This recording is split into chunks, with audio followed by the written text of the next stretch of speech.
Hello প্রিয় দর্শক, Ratna's kitchen and ব্লগের আজকের পর্বে সবাইকে স্বাগতম। আজকে আমি আপনাদের তৈরি করে দেখাবো সুজির ঝুরা হালুয়া।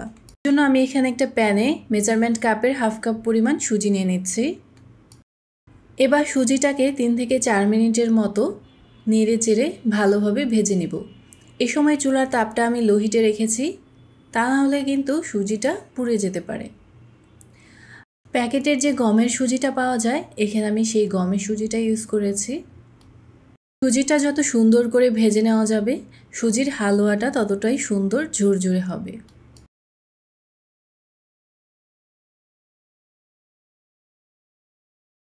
সুজিটা আমার ভালোভাবে ভাজা হয়ে গেছে। এই পর্যায়ে আমি মেজারমেন্ট কাপের 1/4 কাপ পরিমাণ ঘি দিয়ে দিচ্ছি। এবার ঘিয়ের সাথে সুজিটা আরেকটু নেড়েচেড়ে ভেজে নিচ্ছি।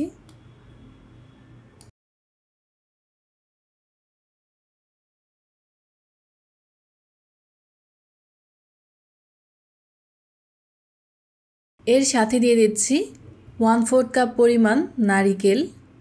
শুকনো যে নারিকেল কুড়োটা কিনতে পাওয়া যায়, আমি সেটাই এখানে ইউজ করেছি। আপনারা চাইলে কিন্তু ফ্রেশ নারিকেল কুড়োটাও ইউজ করতে পারবেন। এবার নারিকেল কুড়োটাও ঘিয়ের সাথে ভালোভাবে মিক্স করে আর একটু নেড়েচেড়ে ভেজে নেব, সুন্দর একটা স্মেল আসার জন্য। এরপর দিয়ে দিচ্ছি 1/4 চা চামচ পরিমাণ এলাচের গুঁড়ো। এলাচের ভিতরে যে দানাটা আছে, 2 থেকে 3টা এলাচের দানা আমি এখানে গুঁড়ো করে নিয়েছি। এবার দিয়ে দিচ্ছি জাল করে নেওয়া 1 কাপ পরিমাণ তরল দুধ।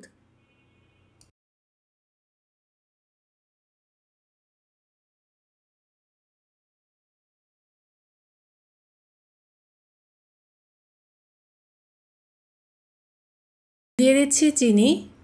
এখানে আমি মেজারমেন্ট কাপের হাফ কাপ পরিমাণ চিনি দিয়ে দিচ্ছি।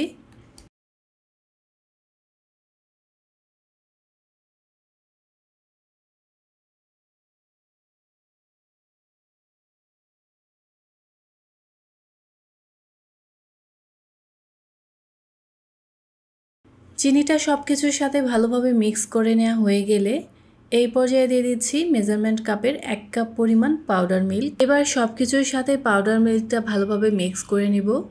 আর সম্পূর্ণ হালুয়াটাই কিন্তু আমি লো হিটে করেছি।